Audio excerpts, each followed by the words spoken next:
This 90s Christian conspiracy movie is a disaster. Hey everyone, I hope you're doing well. The Omega Code is a 1999 thriller produced by the Trinity Broadcast Network. The plot revolves around the Bible Code, a series of messages hidden in the Old Testament that can predict future events. This sounds like just a ridiculous plot point, but it was a genuine theory at the time, known as the equidistant letter sequence. If you take, say, every 10th letter, then it spells out hidden words. The problem is, the number of letters isn't consistent across early manuscripts. Also, if you could predict the future, surely you'd want people to read it. The film starts with a man named Rostenberg working on translating a book. An assassin enters and shoots Rostenberg.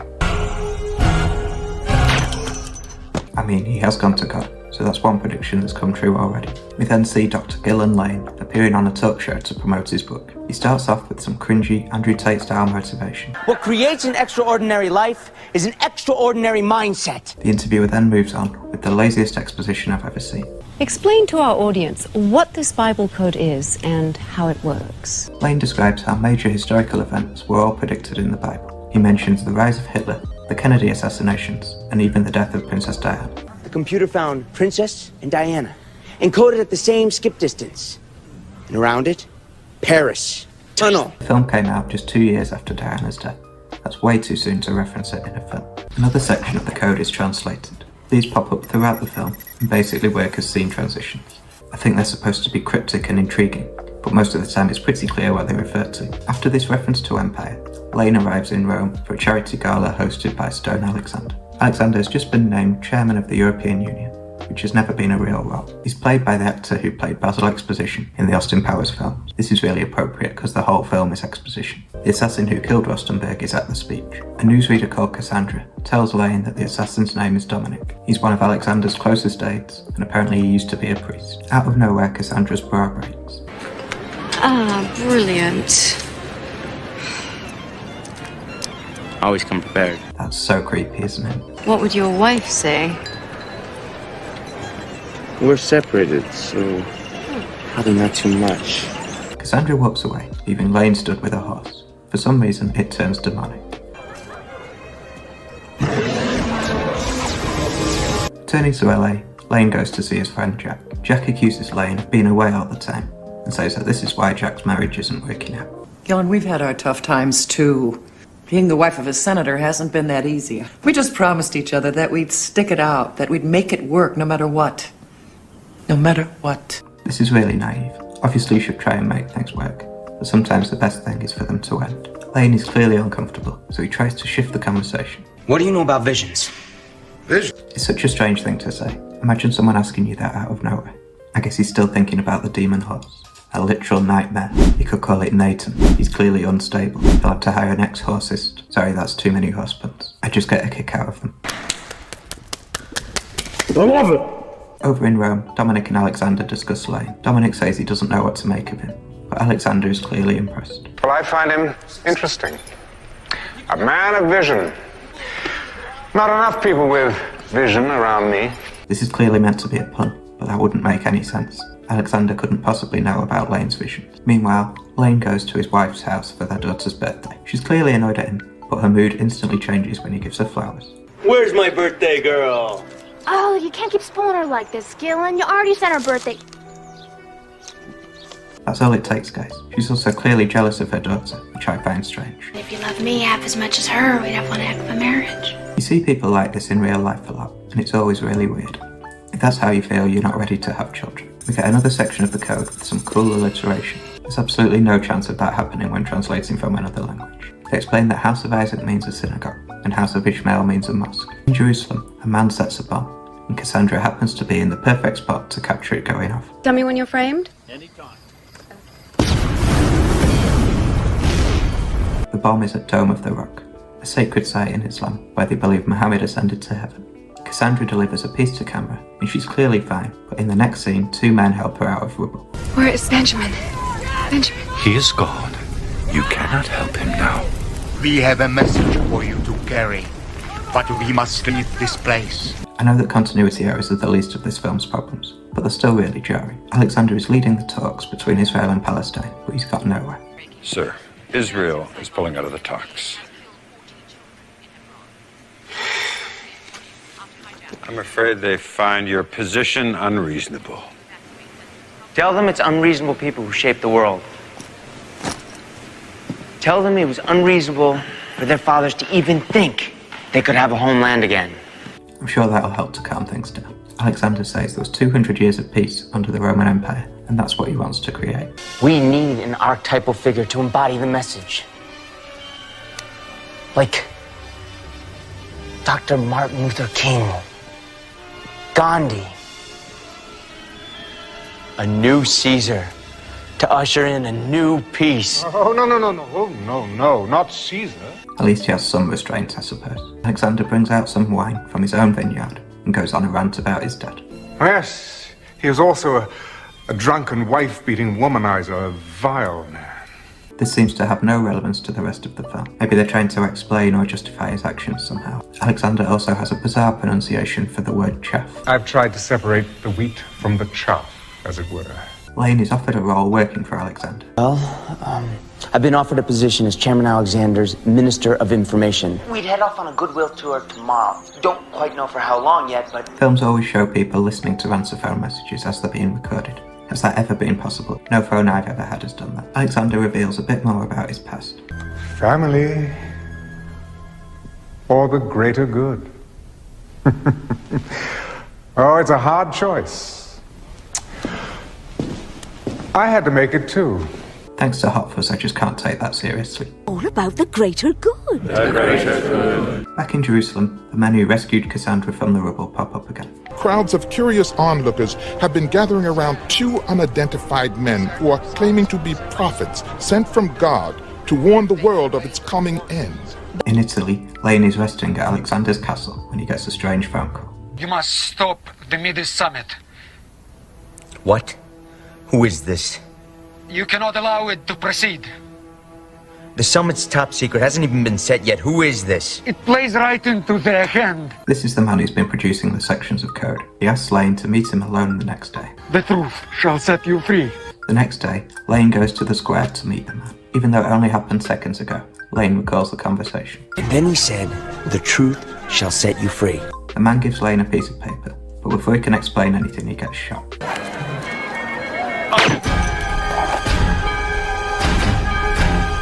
Alexander uses this incident as an excuse to push ahead with his plans. What if this was designed to dissuade us from a summit? I don't know how it was discovered, but I do know what it tells me. We need to move ahead before something else happens. Alexander announces a 7-year peace treaty between Israel and Palestine. He also pledges to fund the rebuilding of the Dome of the Rock and King Solomon's Temple side by side. At the announcement, Cassandra approaches Lane with a warning. Listen to me carefully. Your life is in danger. Okay, where's the camera? Stone put you up to this, right? I don't know why he doesn't believe her. He just watched a man get shot. Also, I know it's the character saying that he thinks she's joking. It's really funny to imagine that he's asking for direction and they left it in by mistake.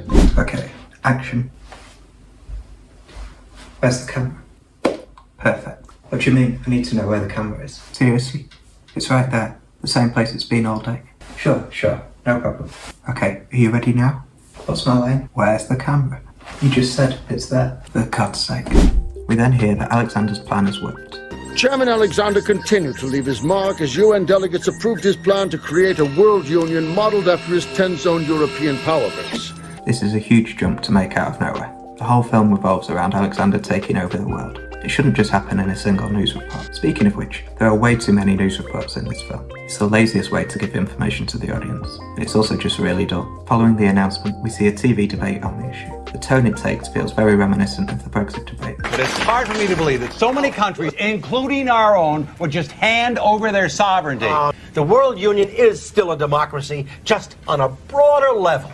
I'm not going to give my opinion on that, but feel free to debate it in the comments. Time jumps forward after that, but it's not clear how far. First, it says 1 year later. 1 year after the decree to rebuild the temple and the Dome of the Rock, work is progressing on both holy sites. But then on yet another news broadcast, we're told that it's been 3 years. Chairman Alexander and Dr. Lane will be returning to Rome this evening after celebrating the 3-year anniversary of the Middle East Treaty. On a plane ride, Lane has more visions.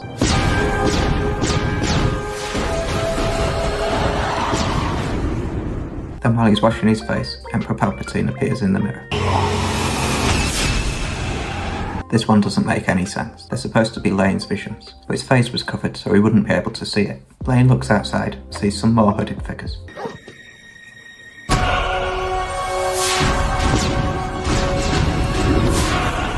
He goes out and follows a path with some ancient Christian symbols on the wall. The film never explains these, and I didn't recognise them, so I had to look them up. For example, this apparently represents the first 2 letters of the Greek word for Christ. To me it just looks like the Bluetooth symbol. Lane goes downstairs and ends up in the translation room. Meanwhile, Alexander talks to Dominic about fate.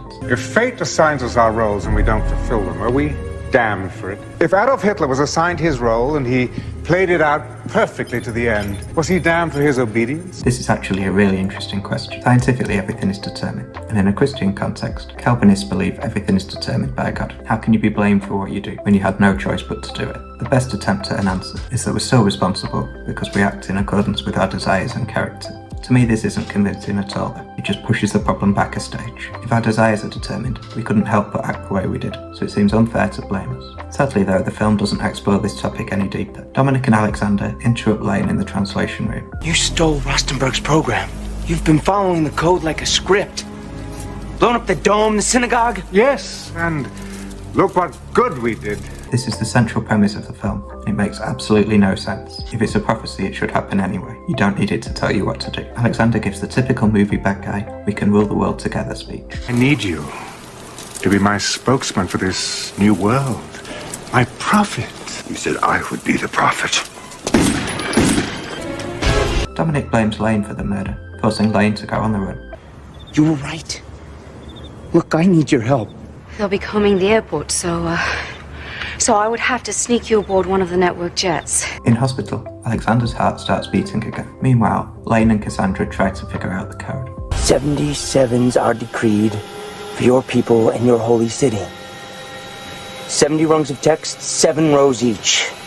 But this top rung is missing. This is just technical sounding nonsense. The part of Daniel they're quoting from is an attempt to predict when the Messiah will come. It has no application to the scenario in this film. In the hospital, Dominic enters Alexander's room to find him awake. Oh, now, get out. Nobody gets in here. Did she not find him saying oh no suspicious? Left alone with Dominic, Alexander delivers a warning. Continue to be useful to me, and I'll keep you. But when that is no longer the case, you'll watch your bowels spill out of you as Judas did when he betrayed his master. This is a ridiculous comparison. Judas took his own life, he wasn't killed by Jesus. After this threat, Alexander gets straight back to work. I want you to set up a meeting of the World Union. We'll see which of the 10 nations remains faithful to me. We then gain another insight into Alexander's backstory. The thoughts, are they like the voices? No, they're more powerful. This implies that he's been hearing voices for some time, but that doesn't fit with the rest of the story. Alexander takes off his bandage, and the wound has completely disappeared. Yes, I owe you a debt of loyalty, don't I? I made a mistake with Lane, but you gave up the priesthood for me. As he forgot who shot him, the leaders of the 10 nations gather around Alexander. I am Alexander the Great, I heard him say. Calling yourself the Great would be insanely arrogant. He wasn't even called that in his lifetime. You must go back. For the sake of human evolution. And how does he know what evolution is? Be the Alexander I was not. Unite the world. Rather than thinking that the guy with a head injury who saw Alexander the Great is crazy, the nations instead name Alexander first Chancellor of the United World. Cassandra takes Lane to an abandoned monastery in Jerusalem where they meet the prophets. The dragon gave the beast his power and his throne and great authority. I think this scene is trying to suggest that Alexander is being controlled by Satan. The Bible goes on to refer to a fatal wound that healed, which is even more close to the film. Lane is established as an atheist in the film, so naturally he's very dismissive. All I care about is clear my name. How do I get the final code? The prophets don't help with the code. Instead, they keep talking about the upcoming battle between good and evil. 4 horses of the apocalypse. The other visions. No. They're not real. They're in here. Maybe you are too. Lane calls his wife Jennifer and says that he'll email her proof of everything. He's been emailing the World Union leaders, so he thinks that Alexander's been blocking them. Armed men arrive at the monastery where Lane is staying. He manages to escape in a car, which he abandons when Cassandra picks him up. Gillen, what happened? They found us. Lane phones his wife to ask if she's received his message. What kind of fool you take me for, Gillen? I checked out the program. You don't have anything. Alexander is a good man. Jennifer tells him not to call again, so Lane insists on travelling to LA. Somehow I don't think that's what she meant. As Lane pulls up to the house, a gunman working for Alexander is watching him. Take the shot. I don't have it. Take the shot! The daughter sees Lane, but Jennifer tries to gaslight her into thinking he's not there. Daddy! Sweetie, no. You just had another dream about Daddy, that's all, okay? Jennifer acts angry at Lane while sending a secret signal. What is going on? Gillen, I told you! Leave us alone. Get out! She then immediately drops this ruse, which defeats the entire point. I'm so scared. I don't want him to hurt us. Lane loudly tells Jennifer about an escape plan. But the phone's bugged. They'll be listening. Exactly what we want, because then we'll all pile into the minivan, head down into Mexico instead. Either Lane is an idiot, or this is the most obvious double bluff in history. Also, why would he go to Mexico? As a united Earth, crossing a national border wouldn't make any difference. Lane, Jennifer and their daughter all turn up at Jack's house. Jack's wife drives Jennifer and their daughter away to their cabin. Uncle Jack's gonna call some government friends and help Daddy straighten this out. Jack gives Lane some coffee with whiskey in it to settle his nerves. Jack, I'm seeing demons. Me when the drink is too strong. While Jack is in the bathroom, the landline rings and Lane answers it. I just received your message. Keep Lane there. My men are moments away. Lane escapes through the bathroom window and heads off down the street. When the police drive by, he tries to hide by looking in the window of a TV shop.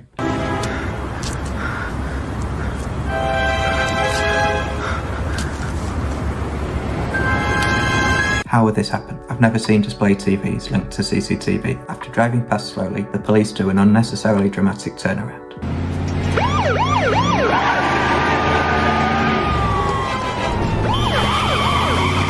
I know American cars can't turn as well as European ones, but that's ridiculous. The chase continues, and Lane ends up in the path of a truck.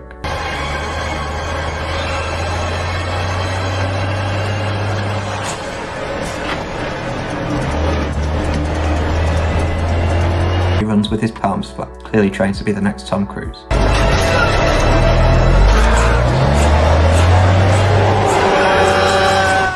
It's okay. It's just a bad dream. Yet another lazy film trope. Oh, God, it's a dream, isn't it?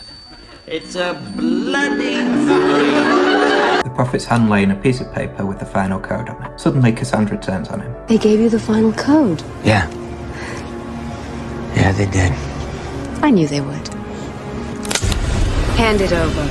I genuinely didn't see this coming, but it doesn't feel like the big twist that the writers wanted it to be. The relationship between Lane and Cassandra isn't strong enough for it to feel like a betrayal. Alexander delivers a speech and shocks the audience when he finally reveals himself. I alone have done what no man has been able to do. I have become king and God! The prophets enter the temple and challenge Alexander. Then show us all a sign, right here, right now. Destroy these temples. The Lord will rebuild them in 3 days. Why would God need 3 days to build a temple? He made the whole world in 6. Dominic shoots the prophets, and he and Alexander leave in a helicopter. After the speech, countries immediately begin to turn against them. The Israelis and several others are seceding.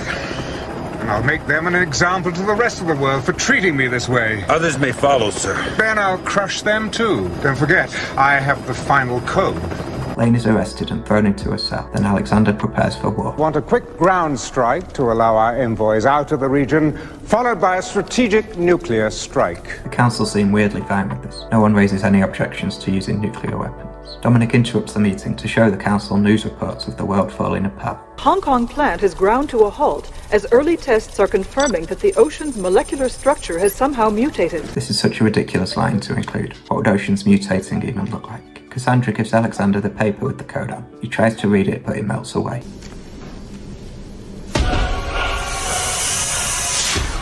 Dominic interrogates Lane for the code, while Alexander and Cassandra watch. What are you doing in here anyway, sneaking around, in the dark, like some kind of pervert? I know. You like to watch. That is your game, huh? He doesn't know the code, so eventually they leave him alone in his cell. Once alone, he's visited by a strange spirit.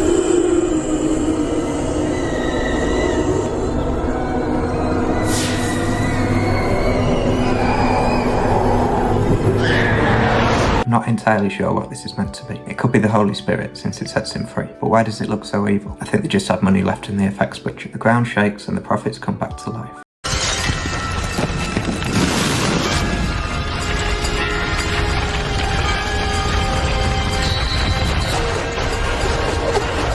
can nobody just stay dead in this film? Dominic threatens to shoot Lane, but the prophets intervene. Let him go.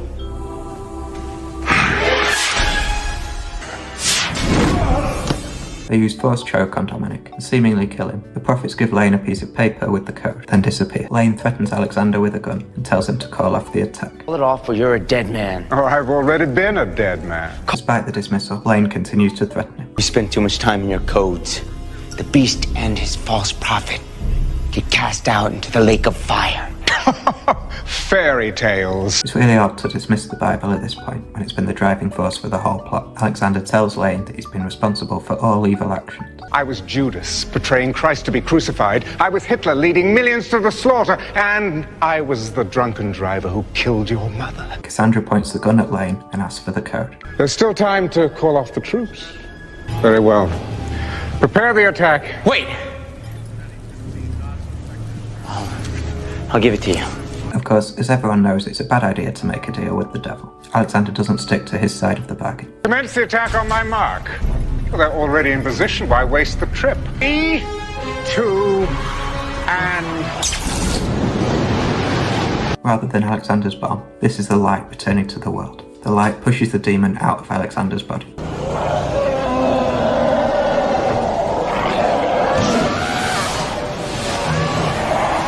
Alexander's bullet wound reappears and he dies again.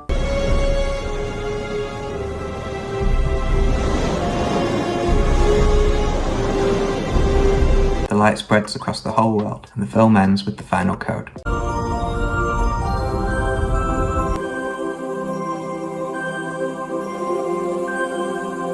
That's it. The whole film was a metaphor for the Millennium Bug. Call now and order your ultimate Y2K survival kit. You get the wind-up and solar-powered flashlight radio, video diagnostic software, food samples and preparation guide. As you can see, the Amiga code makes no sense. Having a prediction that something will happen doesn't help you make that thing happen. The film completely glosses over the creation of a united Earth, which is a key part of the plot. It also touches on some really interesting philosophy and theology, but then doesn't explore them at all. It's so frustrating. It's such a wasted opportunity. Finally, the constant exposition through news reports is really infuriating. Alexander's world domination all happens off screen, and that's supposed to be the central plot of the film. I hope you enjoyed this video. If you did, please like, subscribe, and share with your friends. If there's anything that you'd like me to make a video on, then let me know in the comments, so maybe I can watch that. Thanks for watching, I'll see you next time.